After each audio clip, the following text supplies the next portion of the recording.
Hello नमस्कार, फुलाम जय श्री राम। कैसे आप सभी दोस्त? उम्मीद करता हूं बिल्कुल स्वस्थ व्यस्त मस्त और जबरदस्त होंगे। अपना और अपनों का ध्यान रखते हुए तैयारी कर रहे होंगे दोस्त। तो आज हम लोग पुनः आधुनिक भारत के इतिहास में पहुंच चुके हैं। हम लोग कल डिस्कस किए थे 1857 की क्रांति। आज हम लोग कुछ नील आंदोलन, कुछ जो बदलाव हुए थे उन पर डिस्कशन करेंगे दोस्त। तो बिना देरी किए हुए सेशन को शुरू करते हैं और लेते हैं अपना पहला प्रश्न। कल हम लोग 40 प्रश्न डिस्कस कर चुके थे, आज 41 नंबर डिस्कस करेंगे दोस्त। तो चलिए बिना देरी के शुरू करते हैं। आप सभी लोगों से एकमात्र निवेदन, अगर आप चैनल पे नए हैं तो टाइप कर लीजिएगा, लाइक शेयर जरूर कर लीजिएगा वीडियो देखने के बाद, ठीक है। चलिए प्रश्न 41 नंबर है, निम्नलिखित वर्गों में किसने 1857 के विद्रोह में भाग नहीं लिया?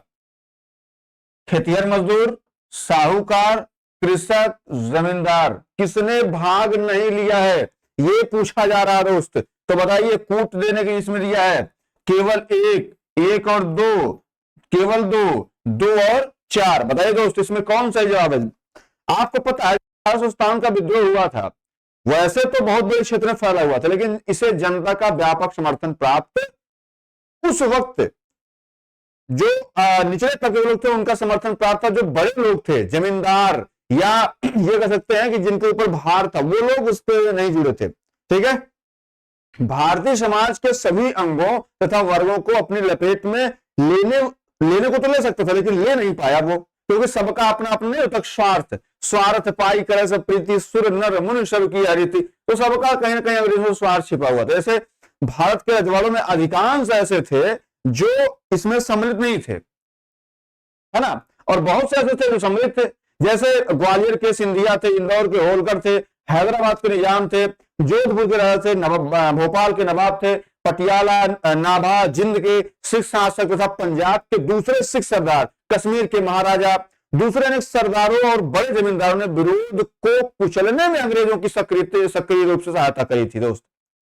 गवर्नर जनरल जो कैनिंग था उस वक्त का, उसने कहा था कि अगर ये ऐसा तूफान था, अगर बांध के रूप में ये सभी ना आते हमारे साथ, तो हम लोग उस तूफान का क्या होते, उड़ जाते। लेकिन अगर बात करें तो व्यापारियों और शिक्षित वर्ग ने कलकत्ता मुंबई में सभाएं कर करके जो है अंग्रेजों की सहायता के लिए प्रार्थना भी करी थी। उच्च तथा मध्य वर्गों के अधिकांश लोग विद्रोहियों के आलोचक थे। विद्रोह में शामिल अवध के बहुत से तालुकेदारों, बड़े जमींदारों ने अंग्रेजों ने यह आश्वासन पाकर उनकी जागीरें वापस कर दी जाएंगी, विद्रोह से किनारा कर लिया था। आप चलो हमारा तो मिल जाएगा, हमसे क्या मतलब है। लेकिन ग्रामीण जनता के हमलों का निशाना सूदखोर थे, जो उस टाइम एक कह सकते हैं कि सबसे ज्यादा वो थे, इसलिए वे स्वाभाविक तौर पर विद्रोह के शत्रु हो गए थे। आधुनिक शिक्षा प्राप्त भारतीयों ने भी विद्रोह में साथ नहीं दिया। मैंने आपसे हमेशा ये कहा एक बात, पढ़े लिखे लोग होते हैं ना, ये हमेशा से उस चीजों का विद्रोह करने से कतराते हैं जिसमें देश का भला होने को होता है। बहुत सारे लोग कतरा रहे थे। तो 1857 की क्रांति का एक पड़ाव भी था, इसे पूछा है कौन नहीं, जाहिर सी बात है दोस्त, इसमें साहूकार तो सम्मिलित नहीं होंगे, ये बात बिल्कुल सही है। साहूकार, और यहां पे एक बात और है, साहूकार नहीं होंगे भाई, खेतिहर मजदूर तो होंगे ही, कृषक भी होंगे, लेकिन जमींदार नहीं होंगे। दूसरा और चौथा कहां दिख रहा दोस्त? ऑप्शन नंबर डी बिल्कुल सही है। चलिए आगे बढ़ते हैं। बहस निम्नलिखित में से कौन सा कथन सही है? देखिएगा, सही है, नहीं की बात नहीं की गई है। 1857 में दरभंगा, डुमरांव और हटवा के महाराजाओं और उनके साथी जमींदारों ने आदमी तथा पैसे से अंग्रेजों की मदद की। ऑप्शन बी है, 1857 में दरभंगा, डुमरांव और हटवा के महाराजाओं और उनके साथी जमींदारों ने आदमियों से अंग्रेजों की मदद की, पैसे से नहीं। 1857 में दरभंगा, डुमरांव और हटवा के महाराजाओं ने और उनके साथी जमींदारों ने पैसे से अंग्रेजों की मदद की, आदमियों से नहीं। और ऑप्शन डी है, 1857 में दरभंगा, डुमरांव और हटवा के महाराजाओं ने उनके साथी जमींदारों और अंग्रेजों का विरोध किया। अब इसमें आपको यह जवाब देना है कि भाई इसमें कौन सा सही है। जैसे इस चक्कर में इसमें सही कौन सा नहीं बताना है। तो मेरे दोस्त, मेरे भाई, 1857 के स्वतंत्रता संग्राम में बिहार के कुछ प्रमुख जमींदारों ने अंग्रेजों की धन एवं जन दोनों से बड़ी सहायता करी थी। अंग्रेजों को इस प्रकार पहुंचाने वाले जमींदारों में दरभंगा के थे, डुमरांव के थे और हटवा के जमींदार शामिल थे। तो इसमें देखिए, पैसे और आदमी दोनों से अंग्रेज की मदद की गई थी। तो आप पैसे से नहीं, गलत बात, आदमी से नहीं, गलत बात, जमींदार से विरोध तो किए नहीं थे ससुरे।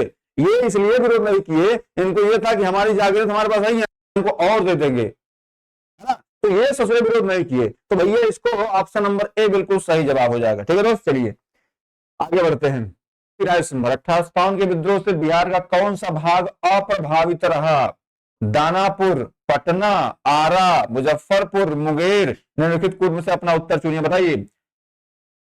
चौथा, पांचवा, केवल चौथा, केवल पांचवा, केवल चौथा, तीसरा, चौथा और पांचवा, बताइए कौन सा अप्रभावित रहा, ये पूछा है। हम आपको एक तरफ अभी हम हालांकि पिछले में चर्चा कर चुके हैं कि भाई 1857 का जो भाई दानापुर से तो ये उठाई था, कहां से? दानापुर से ये उठाई था, और ये आया था कहां पे? आरा में। कहां पर आया था? आरा में आया था। कौन? जगदीशपुर के जो उस टाइम जमींदार कौन? कुंवर सिंह। और आरा से कहां आ गया दोस्त? ये पटना आ गया था। ठीक है, तो ये कहानी तो यहां तक हो गई थी, ये कहानी यहां तक हो गई थी, आरा, दानापुर, पटना। और इतना नहीं, जब पटना पहुंच गया तो बगल में मुजफ्फरपुर और शाहाबाद।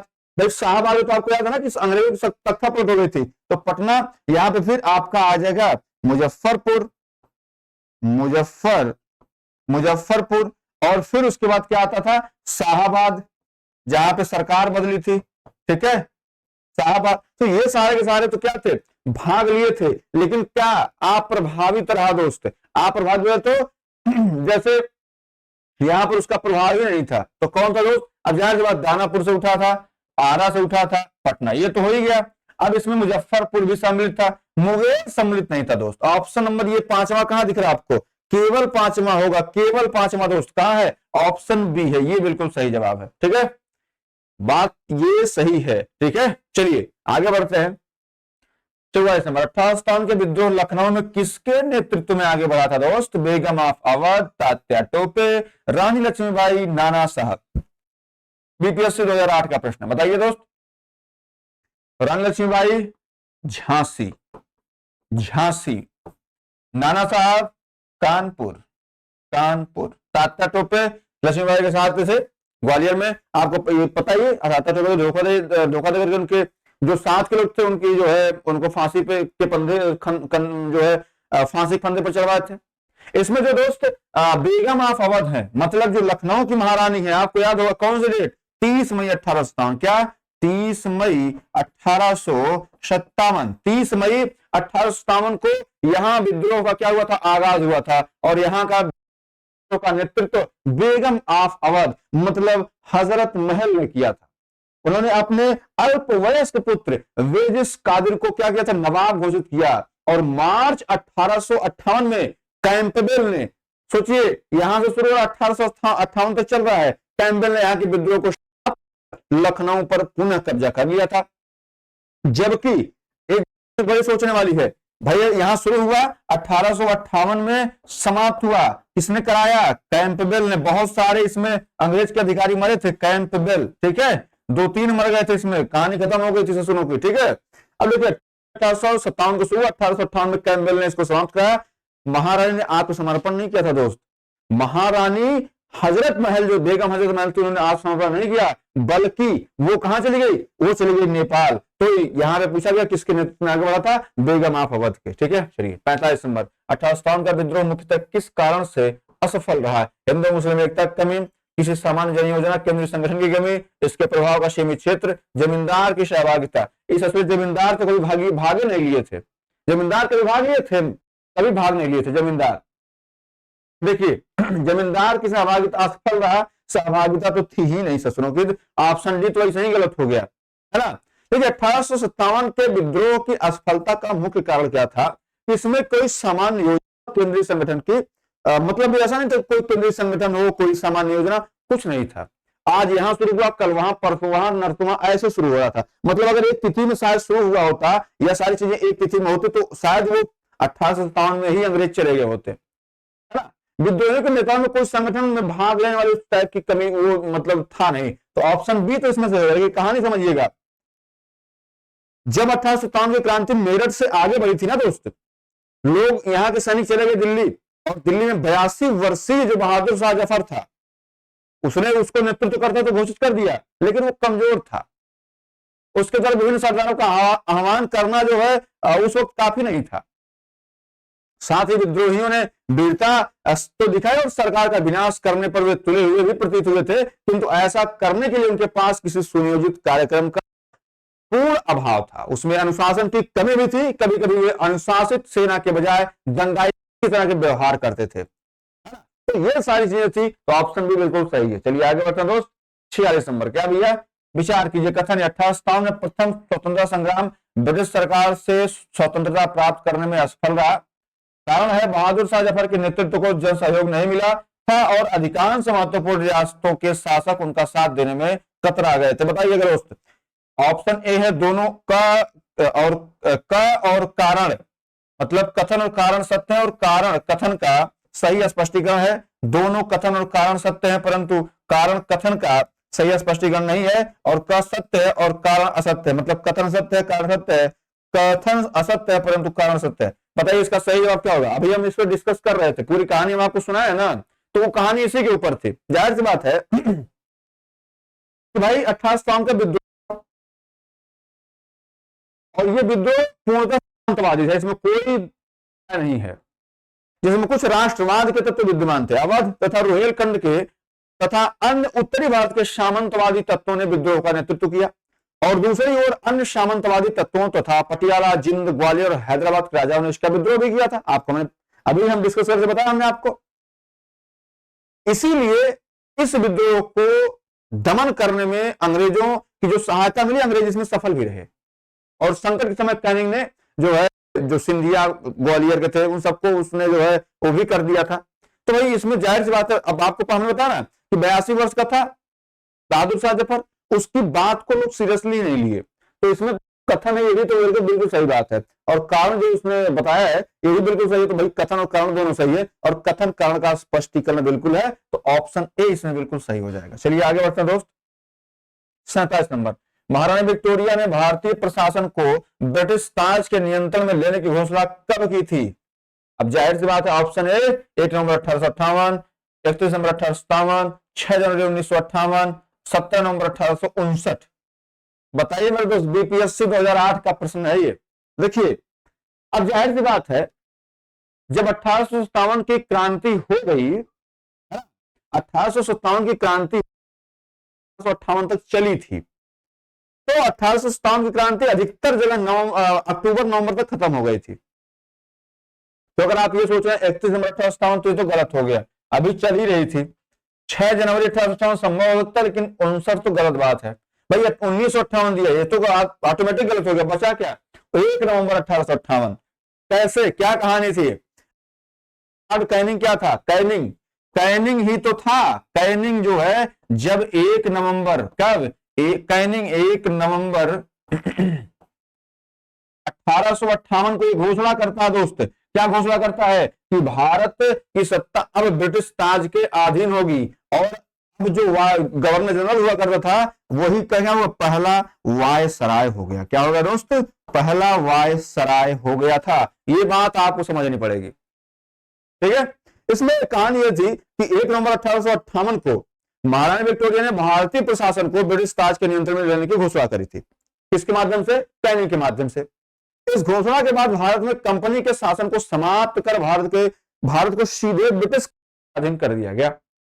इसमें एक भारत मंत्री या सचिव तथा उसके साथ 15 सदस्यों वाली एक इंडियन काउंसिल की स्थापना करी गई थी, और इसी में हमने क्या बताया, वायसराय बना दिया किसको, लॉर्ड कैनिंग को। तो पूछा प्रश्न आता है कभी कभी कि भाई भारत का पहला वायसराय कौन था, क्या भारत का पहला वायसराय कौन था, तो यही कैनिंग था। चलिए आगे बढ़ते हैं। 48 नंबर 1857 के विद्रोह के बाद ब्रिटिश सरकार ने सिपाहियों का इन प्रांतों से चयन किया। 1857 विद्रोह के बाद उत्तर प्रदेश एवं बिहार के ब्राह्मण, पूर्व में बंगाली एवं उड़िया, गोरखा, सिख एवं पंजाबी उत्तर प्रांत, मद्रास प्रेसिडेंसी एवं मराठा। भैया ये 2008 का प्रश्न, बताइए। अब 1857 का विद्रोह, जाहिर सी बात है अब ब्राह्मण तो नहीं होंगे, ब्राह्मण तो बिल्कुल ये कर ही नहीं सकते। क्यों नहीं कर सकते भैया, कहें कि इनको पता है कि ब्राह्मण ही तो थे भाई, मंगल पांडे तो थे भाई ब्राह्मण। जाहिर सी बात है, एक पहले की बात हो चाहे आज की बात हो, धर्म के प्रति निष्ठा होती है उनकी, है ना, वो कैसी वो अलग बात है। तो भैया ब्राह्मण तो पहले आप गलत काट दीजिए। तीन पे आप क्या, बंगाली धर्म के लिए बड़े कट्टर होते हैं, है ना, बंगाली भी गलत हो गया। मद्रास प्रेसिडेंसी मराठा, तो मराठा भी तो होते हैं, लेकिन यहाँ पे गोरखा, सिख और पंजाबी, ये जो है ऑप्शन नंबर सी, होते ये भी हैं, लेकिन अब जैसे मानसून की बात आएगी तो भैया गोरखा तो ऐसे चले जाते हैं। तो भैया इसीलिए कहा गया, जैसे पील कमीशन बना था, उसने कहा कि ऐसा हम यहाँ के लोगों को नहीं रखेंगे, और 1 नवंबर 1858 को जो महारानी घोषणा पत्र आया, उसके अंतर्गत सेना का पुनर्गठन करना था, जो विभाजन और प्रलोभन की नीति पर आधारित था, तो इसलिए इनको शामिल किया गया। ठीक है, चलिए आगे बढ़ते हैं। 49 नंबर, निम्नलिखित में से किसने 1857 के विद्रोह को एक षड्यंत्र की संज्ञा दी? जेम्स आउट्रम एवं W Taylor, sir John K, sir John Lawrence, T R Holmes. बताइए इसका सही जवाब क्या होगा दोस्त? षड्यंत्र की संज्ञा किसने दी थी? आपको पता है कि जब 1765 में 1765 उसके बाद अवध को जब इसमें किया गया था, तो तब भी आउटरम था।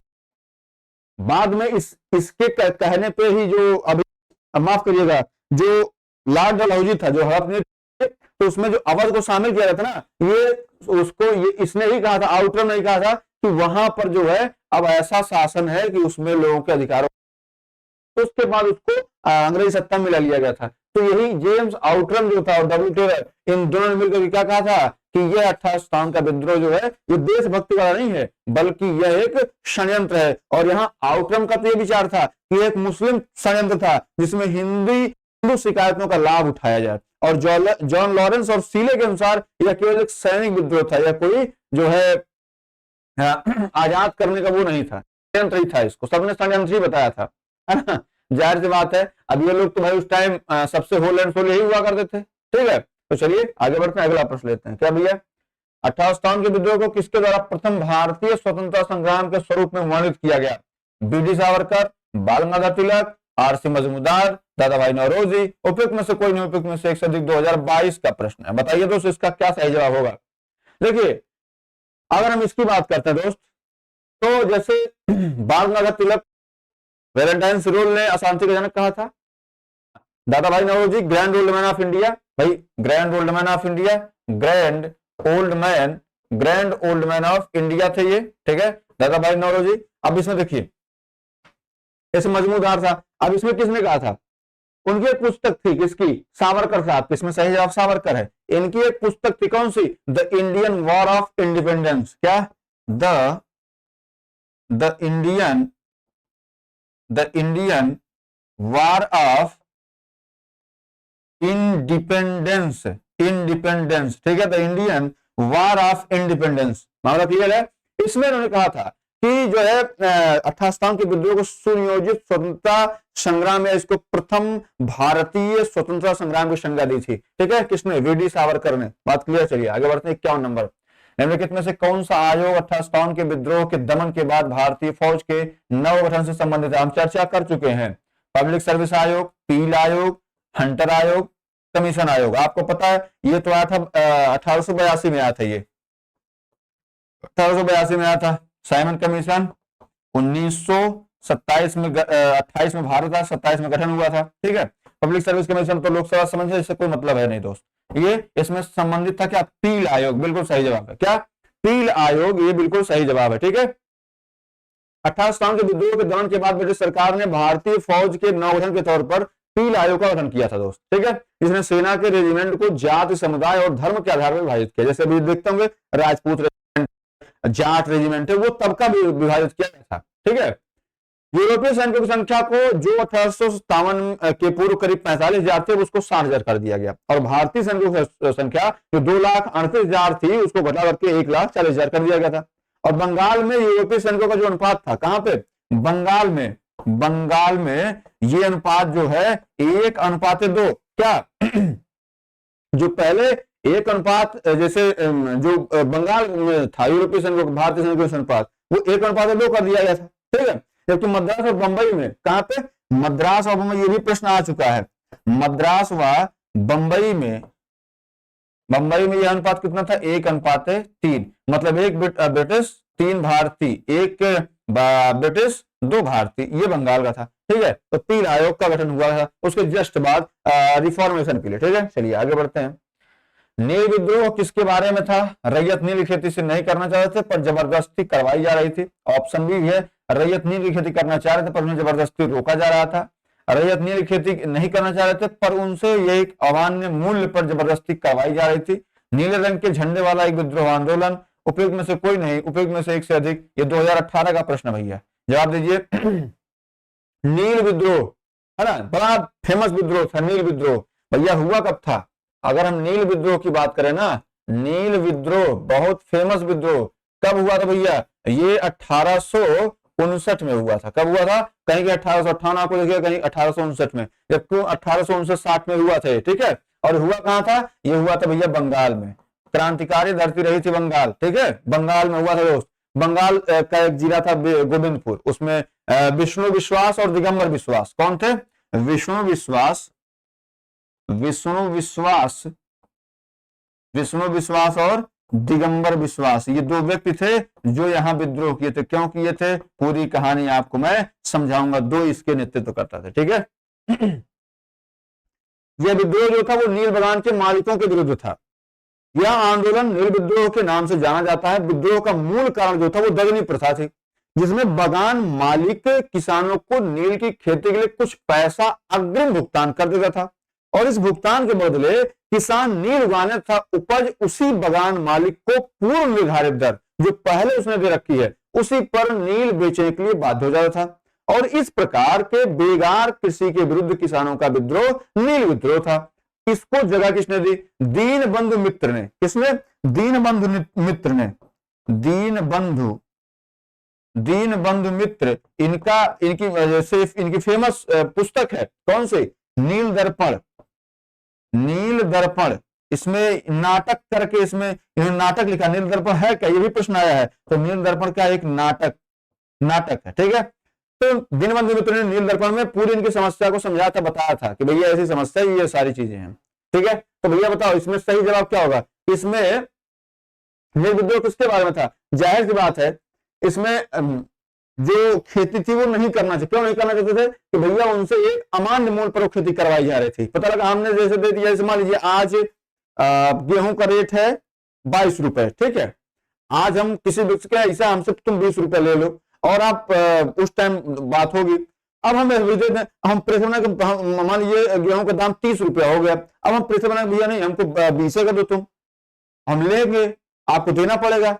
अगर इस प्रकार की बातें हैं फिर तो गलत है ना। तो इसमें बिल्कुल सही बात क्या है? ऑप्शन नंबर से बिल्कुल सही है, ठीक है। चलिए आगे बढ़ते हैं। 53 नंबर, नील कृषकों की दुर्दशा पर लिखी गई पुस्तक नील दर्पण के लेखक कौन है? अभी चर्चा हुई दोस्त, कौन है? बंकिम चंद्र चटर्जी है, शरद चंद्र चटर्जी है, दीनबंधु मित्र है या रविन्द्रनाथ ठाकुर है? बताइए कौन है दोस्त? तो जाहिर सी बात है दीनबंधु मित्र है, ठीक है। नील आंदोलन अभी हम चर्चा कर चुके हैं। नील आंदोलन कब हुआ था दोस्त?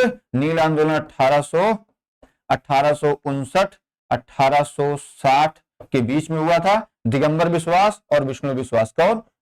ये मैं इसलिए लिख रहा हूं दिगंबर विश्वास ताकि आपको याद रहे, भूलना भी चाहो तो भी भूल ना पाओ। दिगंबर विश्वास और विष्णु विश्वास, ठीक है, विष्णु विश्वास, इन दोनों के नेतृत्व में हुआ था। और इन्होंने कहा था किसके विरुद्ध था? नील बगान के मालिकों के विरुद्ध था, ठीक है। चलिए आगे बढ़ते हैं दोस्त, ऑप्शन भी सही है। वह प्रथा जिसके तहत किसान स्वयं भूमि का मालिक होता था और सरकार को भू राजस्व के भुगतान के लिए जिम्मेदार माना जाता था। जमींदारी प्रथा, रैयतवाड़ी प्रथा, महालवाड़ी प्रथा, दहसाल प्रथा, उपयुक्त में से कोई नहीं, उपयुक्त में से एक से अधिक। बीपीएससी 2019 का प्रश्न है। बताइए दोस्तों इसका सही जवाब क्या होगा? भाई किसान स्वयं मालिक कब हुआ करता था? अब जाहिर सी बात है किसान स्वयं मालिक तब होगा जब वो स्वयं, जिसे हमको मान लीजिए देना कुछ भी तो हम अपने माध्यम से देंगे। तो आपको पता है इसे महालवाड़ी हो जमींदारी हो, इसमें यहाँ अंग्रेज अधिकारी, बीच में एक मुखिया होता था, ठीक है। यहाँ बेचारे किसान होते थे। किसान जो है, किसान क्या करते थे? इनको दे देते और ये जो है इनको दे देते, है ना। तो इसमें लेकिन जमीन रैयतवाड़ी में क्या हो गया? रैयतवाड़ी में हुआ ये अंग्रेज और यहाँ पे किसान, सीधे ये किसको देंगे? अंग्रेज को देंगे। तो ये भुगतान करने के लिए जिम्मेदार माना जाता था। तो इसमें रैयतवाड़ी प्रथा में, किसमें? रैयतवाड़ी प्रथा में इसके अंदर किसान स्वयं भूमि का मालिक होता था और सरकार को भू राजस्व के भुगतान के लिए जिम्मेदार माना जाता था। तो इसमें बिल्कुल बात सही है, ठीक है, ऑप्शन भी सही है। चलिए आगे बढ़ते हैं दोस्त। 55 नंबर, पागल पंथ की स्थापना किसने करी थी? पागल पंथ, बुल्ले शाह, करम शाह, यजुवेंद्र सिंह, स्वामी सहजानंद। भैया ऑप्शन इसमें देख लीजिए कौन सा है? बीपीएससी 2015 का प्रश्न है। बताइए पागलपंथ, बड़ा फेमस था ये पागलपंथ जो है। दरअसल ये पागलपंथ जो है ना, ये अर्ध पागलपंथ इसके लिए कहा जाता है। ये अर्ध धार्मिक संप्रदाय था। क्या था? अर्ध धार्मिक था। क्या था दोस्त? अर्ध धार्मिक था, अर्ध धार्मिक था दोस्त, ठीक है। अर्ध धार्मिक संप्रदाय था ये, जिसे उत्तरी बंगाल के किसने चला था? उत्तरी बंगाल के करमशाह ने चलाया था भैया। पागलपंथ को करमशाह ने चलाया था। किसने? करमशाह ने चलाया था, ठीक है। करमशाह का पुत्र तथा उसका उत्तराधिकारी टीपू धार्मिक था, राजनीतिक उद्देश्यों से प्रेरित था। उसने जमींदारों के द्वारा जो मुजारों पर किए गए अत्याचारों के विरोध में था आंदोलन। 1825 में टीपू ने शेरपुर पर अधिकार कर लिया तथा राजा बन बैठा। वह इतना शक्तिशाली हो गया कि स्वतंत्र सत्ता का प्रयोग करने लगा और प्रशासन भी चलाने लगा। उसने एक न्यायाधीश, एक मजिस्ट्रेट और एक कलेक्टर भी नियुक्त किया था। तो भैया यहाँ पे करमशाह पागलपंथ, करमशाह पागलपंथ, करमशाह पागलपंथ, करमशाह पागलपंथ, करमशाह, ऐसे याद कर लीजिए आप दोस्त। बीपीएससी का है, हो सकता है पूछ लेगा आपसे, फिर आप आंसर आपने तो बताया नहीं था। हम पिछली बार नहीं पढ़ा पाए, वो अलग मुद्दा था, लेकिन हमने जब विश्लेषण किया ना, तो भैया अगर आप एनसीईआरटी नहीं पढ़ पा रहे तो आप यही पढ़ लीजिए, इसी से आपका काम हो जाएगा, अधिकतर काम हो जाएगा। जीएस आपसे पूछना है 40 नंबर, उसमें काम कर देगा। हम आपको हर वीडियो पे दिखाई रहे हैं, जैसे अभी मॉडर्न हिस्ट्री जैसे खत्म होगी, हम आपको हिस्ट्री पूरा पढ़ा खत्म कर देंगे, फिर आपको इतिहास मतलब भूगोल, फिर आपको राज्य व्यवस्था चली रही है, फिर हम आपको साइंस पढ़ा ही रहे हैं, तो ऐसे सब पढ़ा देंगे आपको दोस्त, बस आप लगे रहिए। तो करमशाह, स्वामी सहजानंद भाई जो किसान से संबंधित है, किसान सभा से, ठीक है, किसान सभा से, ठीक है। चलिए आगे बढ़ते हैं दोस्त। 56 नंबर, फराजी कौन थे भैया? हाजी शरीयतुल्लाह के अनुयायी थे, दादू के अनुयायी थे, आर्य समाज के अनुयायी थे, मुस्लिम लीग के थे। बीपीएससी 2015, बताइए फराजी कौन थे भैया? फराजी भैया, फराजी लोग जो है ना, बंगाल के फरीदपुर के हाजी शरीयतुल्लाह के द्वारा चलाए गए संप्रदाय के क्या थे? अनुयायी थे। क्या थे? अनुयायी थे। इनका जो विद्रोह था शरीयतुल्लाह का, ये करीब 1838-39 में शुरू हुआ था और 1860 तक चला था। अंत में संप्रदाय के अनुयायी जो है बहादुर दल में परिवर्तित हो गए थे, ठीक है। तो इसमें ऑप्शन आपका हो जाएगा 56 का ए, हाजी शरीयतुल्लाह के अनुयायी। 57 नंबर, फरेजी आंदोलन की शुरुआत किसने करी थी? हाजी शरीयतुल्लाह, सैयद अहमद, सलीमुल्लाह, एम ए जिन्ना, उपयुक्त में से कोई नहीं, उपयुक्त में से एक से अधिक। 2018 का प्रश्न है, अभी हम इस पर चर्चा किए ही हैं, आपको पता ही है भाई। देखो 4 ऑप्शन आपको दिए गए। अच्छा, बीपीएससी का सबसे बढ़िया ये है ना कि 4 नहीं देता बल्कि 5 देता है। अभी मैं तो चर्चा करी चुके भैया कि शरीयतुल्लाह जो है ये चला रहे थे, बाद में जो है ये परिवर्तित हो गया था, ठीक है। ऑप्शन है बिल्कुल सही। चलिए आगे बढ़ते हैं। 58 नंबर, कूका आंदोलन को किसने संगठित किया? आ गया भाई प्रश्न, गुरु रामदास, गुरु नानक, गुरु राम सिंह, गुरु गोविंद सिंह। बताओ भैया, कूका आंदोलन से आपको याद आ रहा होगा ना कि भैया ये तो कहां हुआ था? कूका आंदोलन बहादुरी आंदोलन से कुछ मिलता जुलता आंदोलन था, और ये दोनों धार्मिक आंदोलन के रूप में आरंभ हुए थे, लेकिन बाद में राजनीतिक आंदोलन के रूप में परिवर्तित हो गए थे। इसका सामान्य उद्देश्य था अंग्रेजों को देश से बाहर निकालना, एक सामान्य उद्देश्य था। पश्चिम पंजाब में जो कूका आंदोलन है ये चला था, और ये कूका आंदोलन कहां पे? अब देखिए यहां से क्या प्रश्न बनता, कहां चला था? तो ये चला था भैया पंजाब में। पंजाब में कब चला था?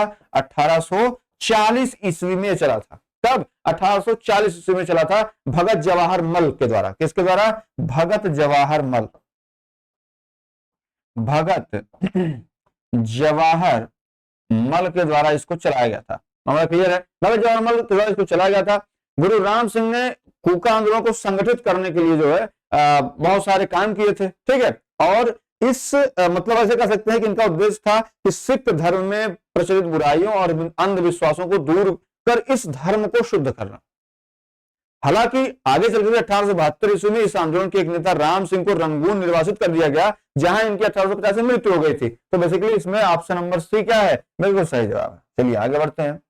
अभी अगर इसे ऑप्शन इसमें देखिए ऐसा है, अभी इसमें जवाहर मल होता ना तो ये हो जाता, लेकिन इसमें जवाहर मल है नहीं, इसलिए राम सिंह को मारना पड़ेगा, ठीक है। चलिए आगे बढ़ते हैं। 59 नंबर, 1874 के दक्कन के दंगों का तात्कालिक कारण क्या था? अकाल की छाया, महाजनों के द्वारा ऊंची ब्याज दर, ऊंची भूराजस्व दर, जबरदस्ती किए गए धार्मिक सुधार का विरोध, उपयुक्त में से कोई नहीं, उपयुक्त में से एक से अधिक। बीपीएससी प्री 2018 का यह प्रश्न है, बताइए दोस्त। अब प्रश्न है, दक्कन के दंगों का तात्कालिक कारण क्या था? तो जब आप पूरा पढ़ेंगे तभी तो बता पाएंगे दोस्त। भाई अगर पूरा पढ़ेंगे तभी ना बता पाएंगे, पता लगा आप आधा पढ़ेंगे फिर हो गया आपका, है ना। देखिए 1875 में दक्कन के विद्रोह जो हुए थे उसका बेसिकली जो मुख्यतः था वो महाजनों द्वारा उच्च ब्याज दर और कृषकों का अस्थायी रूप से कर्जदार होना था, है ना। इसमें बेसिक कारण यही था कि भाई महाजनों का बहुत ज्यादा, जैसे मान लीजिए 20% 30% ब्याज पे ले रहे थे, और जो वहां के कृषक अस्थायी थे वो कर्जदार हो गए थे अस्थायी रूप से, भू राजस्व की ऊंची ब्याज दर हो गई थी, और कृषकों की अशिक्षा और गरीबी के कारण के खेत घर आदि को गिरवी रखकर ऋण पत्र पर उनके हस्ताक्षर करवाना और न्याय व्यवस्था की जटिल और खर्चीली प्रणाली के कारण किसानों का अपने हितों की रक्षा करने में विफलता था।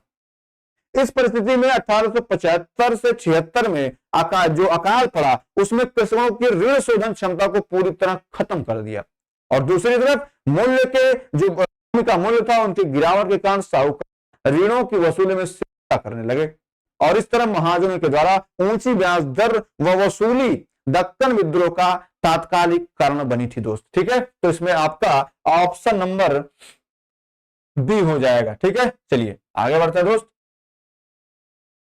60 नंबर महाराष्ट्र में रामोसी कृषक जत्था किसके द्वारा स्थापित किया गया था? न्यायमूर्ति दयानंद, गोपाल कृष्ण गोखले, वासुदेव बलवंत फड़के, ज्योतिबा बाई फुले। बताइए महाराष्ट्र में रामोसी कृषक जत्था किसने स्थापित किया था? बताइए दोस्त, रामोसी कृषक जत्था किसने स्थापित किया था? यह प्रश्न आपसे बीपीएससी 2015 पूछा गया था, है ना। देखिए दोस्त, अगर हम इसकी बात करें ना तो पश्चिमी घाट में रहने वाली जाति थी कौन सी? रामोसी जाति जो है ये की थी। ठीक है, रामोसी कृषक जत्था, तो भैया रामोसी कृषक जत्था जो है इसका निर्माण कब हुआ था? 1882 में। ये एक रामोसी जाति थी दोस्त, बहुत जगह नहीं, सॉरी माफ करिएगा 1882 में 1822, माफ करिएगा, हाँ 1822 में था, निकल गया गलती से, सॉरी। इसके जो नेता थे वो थे चतुर सिंह के नेतृत्व में जो रामोसी विद्रोह हुआ था। ठीक है, और रामोसी ने सतारा के आसपास के क्षेत्रों को लूटा भी और इनको किलों पर जो आक्रमण करके कब्जा कर लिए। मतलब 1825-26 में यहाँ भयंकर अकाल पड़ा जो है, और अन्न अभाव के कारण उमा जी के नेतृत्व में पुनः विद्रोह शुरू किया गया था। किसके नेतृत्व में? उमा जी के नेतृत्व में। ठीक है, तो इसमें पूछा क्या है कि महाराष्ट्र में रामोसी कृषक जत्था स्थापित किया गया था, किसके द्वारा किया था? ठीक है, तो भैया जाहिर सी बात है वासुदेव बलवंत फड़के जो है अग्रणी नेता थे उस टाइम 1845 से 83 के आसपास, उन्होंने इसको किया था। ठीक है, तो ऑप्शन इसमें सी सही हो जाएगा। रामोसी कृषक जत्था 1822 में उसे स्थापित हुआ है, लेकिन इस कृषक जत्थे का नेतृत्व जो है 1844-45 से लेकर 83 तक वो किए थे। ठीक है, चलिए 61 नंबर, रामोसी विद्रोह सही रूप में किस भौगोलिक इलाके में हुआ था? पूर्वी भारत, पश्चिमी घाट। बीपीएससी 2015 का प्रश्न, बताइए। अभी हम इसमें चर्चा कर चुके हैं भाई, जो रामोसी विद्रोह था ना वो पश्चिमी घाट में हुआ था। कहां पे हुआ था? पश्चिमी घाट में हुआ था, 1822 में हुआ था, 1822 से 83 तक चला था।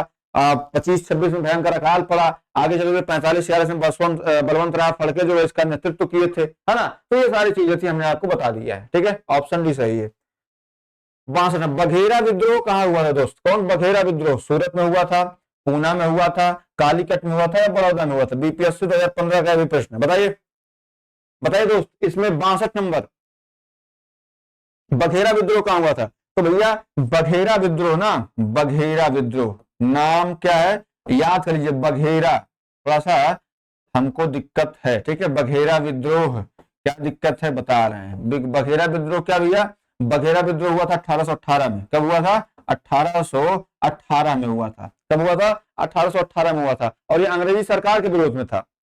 और बघेरा विद्रोह, ब से बघेरा और ब से बड़ौदा। बड़ौदा कहां पे? बड़ौदा। और ये बड़ौदा है कहां पे दोस्त? ये बड़ौदा है कहां? गुजरात में। कहां पे है? गुजरात में है। कहां पे? गुजरात में है। बात क्लियर है?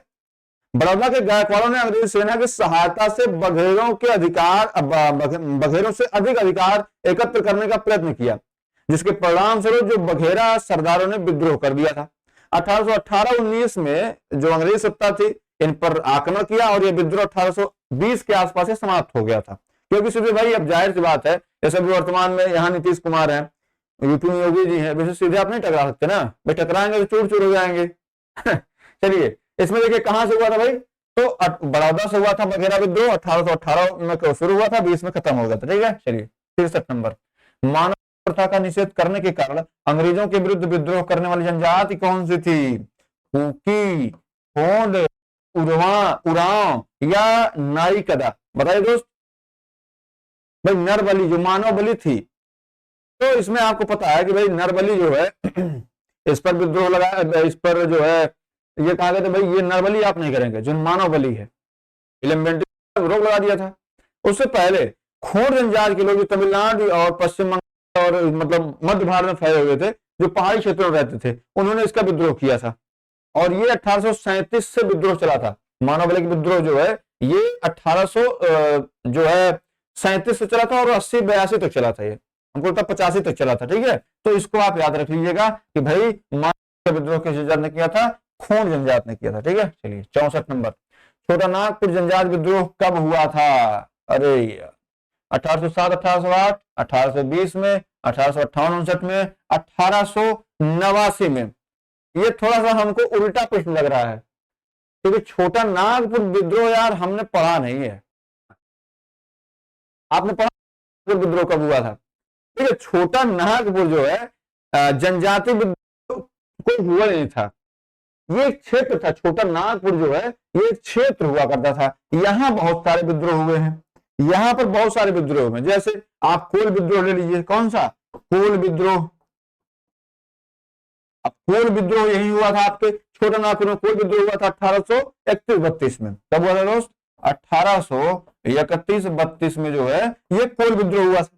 ठीक है, अब यहीं पे आपका संथाल विद्रोह हुआ था। कौन सा? संथाल विद्रोह। संथाल विद्रोह हुआ था, संथाल विद्रोह हुआ। और संथाल विद्रोह कब हुआ था ये आपसे पूछ सकता है, तो ये हुआ था 1855-56 में। कब हुआ था?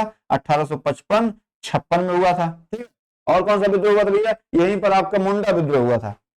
मुंडा विद्रोह, बिरसा मुंडा वाला मुंडा विद्रोह हुआ था। और कब हुआ था ये? तो ये हुआ था 1899 में। कब हुआ था दोस्त? 1899 में। तो आपका ये प्रश्न ही क्या दोस्त? ये प्रश्न ही गलत है। ठीक है, चलिए आगे बढ़ते हैं। 65 नंबर, 1855 ईस्वी में संथालों ने किस 1855 संथालों ने किस अंग्रेज कमांडर को हराया?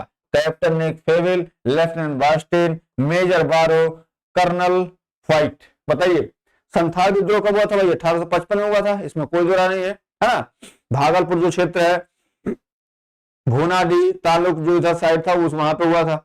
और इन्होंने जो है मेजर बारो को हराया था यहाँ पे। भाई अंग्रेजों ने इनको मेजर बारो को भेजा था और इनकी पूरी सेना को जो है इन्होंने तहस नहस कर दिया था संथालों ने। ठीक है, तो कौन? मेजर बारो, ऑप्शन सी सही है।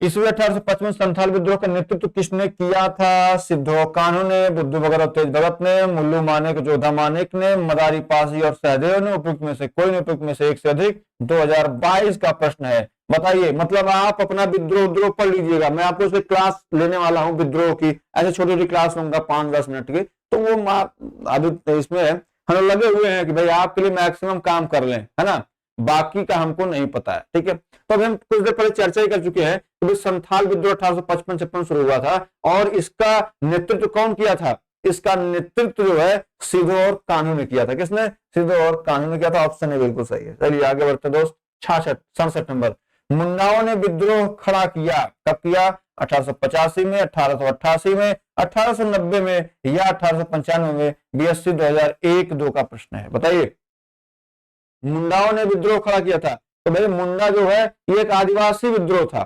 क्या मुंडा जो विद्रोह है, मुंडा विद्रोह, अभी हम चर्चा की है ना मुंडा विद्रोह की, जो छोटा नागपुर क्षेत्र में हुआ था मुंडा विद्रोह, तो सबसे लास्ट में यही हुआ था मुंडा विद्रोह। कब? 1899 के आसपास हुआ था दोस्त। ठीक है, 1899 के आसपास हुआ था। और इसका नेतृत्व किसने किया था? इसका नेतृत्व किया था बिरसा मुंडा ने। किसने? बिरसा मुंडा ने इसका नेतृत्व किया था। किसने? बिरसा मुंडा ने इसका नेतृत्व किया था। ठीक है, मामला क्लियर है ना। तो भाई इसमें बताओ विद्रोह खड़ा कब हुआ था?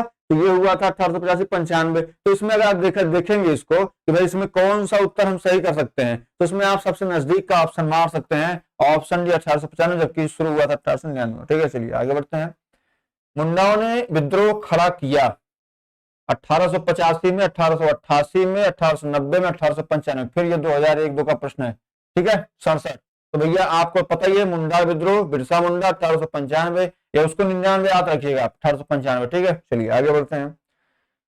69 नंबर, माफ करिएगा 68 गायब हो गया। 69 नंबर, बिरसा मुंडा का कार्य क्षेत्र कौन सा था? ये मोस्ट इंपॉर्टेंट है। जहां चंपारण था, रांची था, बलिया था, या अलीपुर था? बताओ भैया, बिरसा मुंडा जो विद्रोह हुआ था, बिरसा मुंडा जो विद्रोह हुआ था, ये कहां हुआ था? इसका जवाब देंगे आप? तो भाई बिरसा मुंडा जो कार्य क्षेत्र था, आपको पता ये रांची, झारखंड, ये सब साइड था जो वहां सटे हुए थे। मतलब जो ये शुरू हुआ था विद्रोह, ये करीब बिरसा मुंडा का विद्रोह भागलपुर के आसपास था। ठीक है, भागलपुर, मतलब भागलपुर, रांची, ऐसे करके था, है ना, जो सटे हुए थे। बिरसा ने अनेक देवी देवताओं की पूजा को छोड़कर अपने अनुयायियों से एक ईश्वर सिंह बोका की पूजा करने का आह्वान किया था, और मुंडा विद्रोह को दबाने के लिए ब्रिटिश सरकार ने सैनिक शक्ति का प्रयोग किया था। ये भी आपको याद रखनी है। तो इसमें सही जवाब क्या हो जाएगा? ऑप्शन नंबर बी, रांची हो जाएगा। चलिए आगे बढ़ते हैं दोस्त। 70 नंबर, 1899 से 1900 की मुंडा क्रांति का नेता कौन था?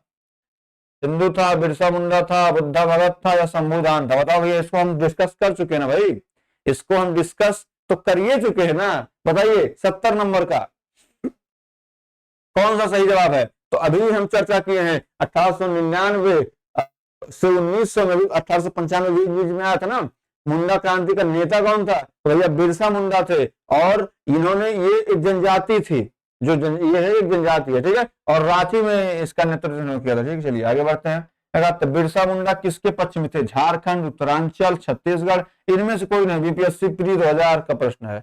बताइए इसमें किसके पक्ष में थे बिरसा मुंडा? तो भैया बिरसा मुंडा जो थे, ये झारखंड के पक्ष में थे। अभी तो हम डिस्कस किए थे ना, ये झारखंड के पक्ष में थे। यद्यपि बिरसा मुंडा का आंदोलन असफल हो गया, झारखंड राज्य की स्थापना अधूरी रह गई, लेकिन कालांतर में जब बिहार का विभाजन हुआ ना, तो झारखंड अलग हुआ। ठीक है, और जब झारखंड अलग हुआ तो बिरसा मुंडा को श्रद्धांजलि देने के लिए झारखंड राज्य की स्थापना ही भी हुई थी। और बिरसा मुंडा के जन्म दिवस 15 नवंबर जो है, 15 नवंबर के दिन झारखंड दिवस मनाया जाता है। ये भी बहुत बड़ी बात है। उनका जो आंदोलन था वो सफल रहा। चलिए आगे बढ़ते हैं। 72 नंबर, 1831 में बुद्धो भगत के नेतृत्व में कोल विद्रोह किस क्षेत्र में हुआ था? बुद्धो भगत कोल विद्रोह 1831 कच्छ में हुआ था, सिंहभूम में हुआ था, पश्चिमी घाट में हुआ था, सतारा में हुआ था, या उपयुक्त में से कोई नहीं? उपयुक्त में से एक से अधिक। 2020 का प्रश्न है। अभी हालांकि इसको हम लोग डिस्कस कर चुके हैं, लेकिन फिर भी ये प्रश्न आया है बुद्धो भगत का।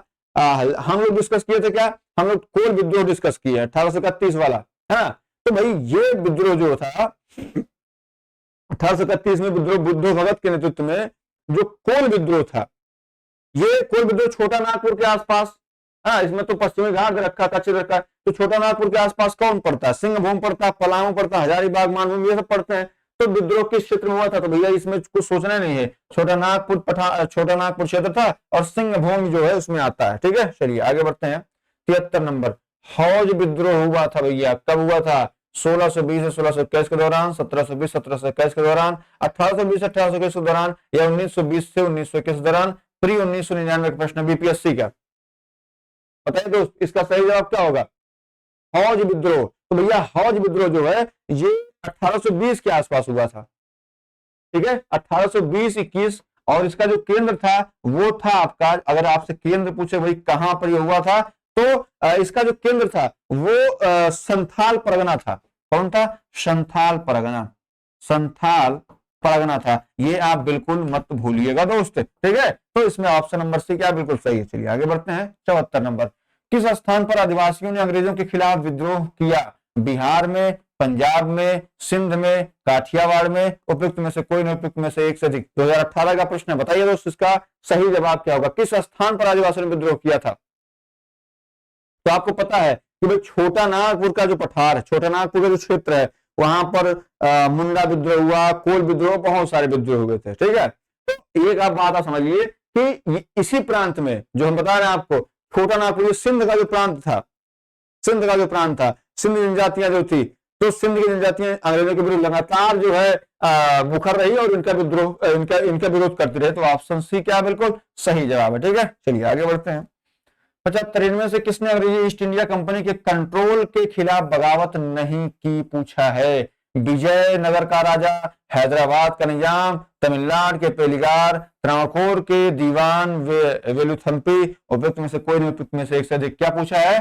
बगावत नहीं की, बगावत करना नहीं पूछा है, किसने बगावत नहीं की। तो आपको पता है कि अगर यहां पे एक हैदराबाद के निजाम को छोड़ दिया जाए तो बाकी सबने जो बगावत करी है, तो ऑप्शन बी क्या है बिल्कुल सही जवाब। हम लोग शुरू में पढ़ चुके हैं। चलिए आगे बढ़ते हैं। 76 नंबर, बंकिम चंद्र चटर्जी के आनंद मठ में किस विद्रोह का उल्लेख है? बंकिम चंद्र चटर्जी का आनंद मठ, बताओ भैया। सन्यासी, कूका, संथाल, नील। अभी नील के विषय में पढ़ चुके हैं ना, अभी हम नील के विषय में पढ़ चुके हैं। तो भाई नील तो नहीं होगा, है ना, नील तो नहीं होगा। अब बताइए भाई, बंकिम चंद्र चटर्जी जो है, इन्होंने लिखा था ना भाई, ये किसके लिए था? तो ये बेसिकली सन्यासी विद्रोह के लिए था। किसके लिए? सन्यासी विद्रोह। वंदे मातरम, आनंद मठ भाई यहीं से लिया गया था। तो इनका विद्रोह इनका जो पुस्तक थी आनंद मठ, ये किसके लिए थे? सन्यासी विद्रोह के लिए थे दोस्त। इसमें भी आपको कुछ सोचना नहीं है। चलिए आगे बढ़ते हैं 77 नंबर पे। अफगानिस्तान के प्रति आक्रामक नीति किस वायसराय ने अपनाई थी? लॉर्ड मेयो ने, लॉर्ड लिटन ने, लॉर्ड डफरिन ने, लॉर्ड कैनिंग ने, उपयुक्त में से कोई नहीं, उपयुक्त में से एक से अधिक। देखिए, जो अगर बात करेंगे अफगानिस्तान के प्रति आक्रामक नीति की ना, तो इसमें करीब 1875-76 के आसपास जो है, जो बंगाल का युद्ध हुआ था, 76 के बाद ही हुआ था। तो सॉरी 1878 में हुआ था। 1878 में द्वितीय आंग्ल अफगान युद्ध होता है। द्वितीय आंग्ल अफगान कब होता है? 1878 में। 1878 में क्या? द्वितीय आंग्ल अफगान युद्ध, आंग्ल अफगान युद्ध, आंग्ल अफगान युद्ध हुआ था दोस्त। ठीक, 1878 में हुआ था। और अग्रगामी नीति का अनुसरण करते हुए सारी चीजें हुई थी। इसमें जो है लॉर्ड कौन था? लॉर्ड लिटन था। और इसने ही क्या प्रतिबंध लगाया था? तो लॉर्ड लिटन जो है, इसने ही जो है अपनी ये नीति बनाई थी। ठीक है, मतलब आक्रामक नीति अफगानिस्तान के लिए, ये इसने प्रेस पर प्रतिबंध लगाया था। और रिपन जो है, रिपन वो वर्नाकुलर प्रेस एक्ट के द्वारा को रद्द करता है, प्रतिबंध को हटाता है, इसलिए उसको प्रेस का मुक्तिदाता भी कहा जाता है। लिटन को प्रेस को बंद करने का वो था, वर्नाकुलर प्रेस एक्ट ये अगर क्या था 1878 में। 1878 में ये आंग्ल अफगान युद्ध हुआ था। बड़ा बेवकूफ टाइप का आदमी था। चलिए आगे बढ़ते हैं। 78 नंबर, 1878 का वर्नाकुलर प्रेस एक्ट किसके द्वारा रद्द किया गया था? Lord Ripon, Lord Lytton, Lord Curzon, Lord Minto. भाई कर्जन तो 5 में था, 1905 में था। मिंटो 1909 में था। इसका तो भाई ये दोनों तो हो ही नहीं सकते, है ना। लॉर्ड लिटन का था भैया, ये 1876 में आया था। क्या 1876 में आया था? और करीब 80 तक था ये, 1880 में तक था ये। इसको इसने लागू किया था, लेकिन इसमें जब इसने लागू किया तो रिपन ने इसको समाप्त किया था, लिटन ने लागू किया था। वर्नाकुलर प्रेस एक्ट इसी ने लागू किया था, लिटन ने, लेकिन समाप्त इसीलिए प्रेस का मुक्तिदाता, प्रेस का मुक्तिदाता कहा जाता है किसको? रिपन को। ठीक है, चलिए आगे बढ़ते हैं। 79, अस्थायी बंदोबस्त किसके साथ किया गया था? जमींदारों के साथ, ग्रामीण समुदाय के साथ, मुकदमों के साथ, किसानों के साथ। बीपीएससी 2011 का प्रश्न है, बताइए दोस्त। अस्थायी बंदोबस्त, परमानेंट सेटलमेंट इसको बोला जाता है अंग्रेजी में, अगर आप ऐसे बात करें। है, बताइए। अस्थायी, जैसे हम लोग खूब पढ़े अस्थायी बंदोबस्त, अस्थायी बंदोबस्त कि भाई कार्नवालिस था, अस्थायी बंदोबस्त किया था, लेकिन बेसिकली था किसके लिए, है ना। ये था किसके लिए ये नहीं कभी कोई बताता है। ठीक है, तो अस्थायी बंदोबस्त बेसिकली कब आया था? ये आया था परमानेंट सेटलमेंट एक्ट 1793 में आया था। क्या? अस्थायी बंदोबस्त, जो भी कहानी है समझ लीजिए। अस्थायी बंदोबस्त कब आया था भैया? 1793 में आया था। अस्थायी बंदोबस्त का जनक कौन था? कार्नवालिस था। कार्नवालिस, इसी ने तो बनाया था, कार्नवालिस ने बनाया था ना। कार्नवालिस ने भू राजस्व की अस्थायी बंदोबस्त प्रणाली को प्रारंभ किया था दोस्त। इसने इस्तमरारी, जागीरदारी, मालगुजारी, और बीसवेदारी, आज विभिन्न नामों से इसको जो है, हालांकि कई लोग जानते हैं भैया जागीरदारी का इस्तेमाली, ये पूछा भी गया इस्तेमाली प्रणाली किसने लागू करी थी, तो ऐसा नहीं कि भू राजस्व याद करिए, जो अस्थायी बंदोबस्त याद करिए, परमानेंट सेटलमेंट एक्ट याद करिए, अब इस्तेमाली आप भूल जाइए, इस्तेमाली भी याद करिए, आप जागीरदारी भी याद करिए, ठीक है, मालगुजारी भी याद करिए और बीसवेदारी भी याद करिए। यह व्यवस्था बंगाल, बिहार, उड़ीसा तथा उत्तर प्रदेश के वाराणसी एवं उत्तर कर्नाटक में लागू थी। इसके अंतर्गत करीब पूरे ब्रिटिश क्षेत्रफल का लगभग 19% पार्ट जो है इसके हिस्से में आता था।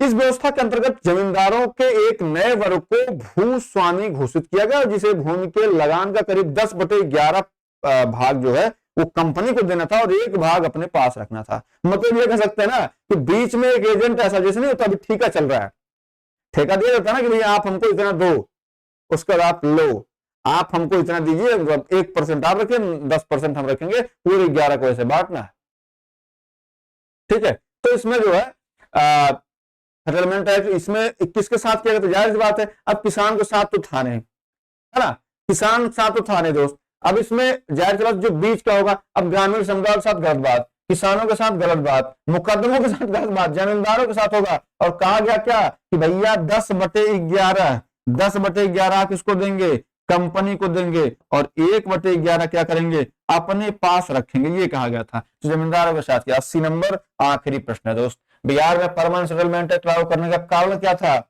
जमींदारों का जमीन पर अधिकार न रहना, जमींदारों के लिए जमीन पर वंश परंपरा का अधिकार को स्वेच्छा से हस्तांतरित करने का अधिकार, भू राजस्व का राजस्व निर्णय करना, जमींदारी प्रथा का निर्मूलन। ये कब का है दोस्त? 2008 में पूछा गया प्रश्न। बताइए भाई सेटलमेंट एक्ट लागू क्यों किया गया था? आपको पता है इसे कार्नवालिस के समय भू राजस्व व्यवस्था लगभग आरंभ में 10 वर्षीय व्यवस्था के रूप में जानी गई थी। 1799 में यह व्यवस्था लागू हुई थी और करीब 22 मार्च 1793 को परमानेंट सेटलमेंट एक्ट के रूप में स्थापित हुई। इस व्यवस्था को बिहार में लागू करने का मुख्य कारण था कि जमींदारों के लिए जमीन का वंश परंपरागत अधिकार को स्वेच्छा से हस्तांतरित करना तथा मूल कारण कंपनी के लिए भू राजस्व की एक निश्चित राशि तय करना था। तो बेसिकली इसमें सही जवाब क्या हो जाएगा दोस्त? इसमें सही राजस्व हो जाएगा भू राजस्व का राजस्व निर्णय करना। क्या इसमें ये तो हस्तांतरित करने का अधिकार था ही, लेकिन बेसिकली जो मेन कॉन्सेप्ट था कि भाई एक भू राजस्व की निश्चित राशि तय कर ली जाए और वो हमको मिलती रहे। ठीक है, तो इसमें ऑप्शन नंबर सी क्या है? बिल्कुल सही जवाब दोस्त। तो आज की क्लास मेरे भाई यहीं तक, कल फिर स्टार्ट करेंगे 81 नंबर प्रश्न से और बहुत जल्द हम आपको बीपीएससी के जितने प्रश्न है वो सारे के सारे प्रश्न आपको यहाँ सॉल्व करा देंगे, ताकि आपकी तैयारी को और दृढ़ता मिल जाएगी और आपकी तैयारी बेहतर हो जाएगी दोस्त। तो अब हमें इजाजत दीजिए। नमस्कार, जय हिंद।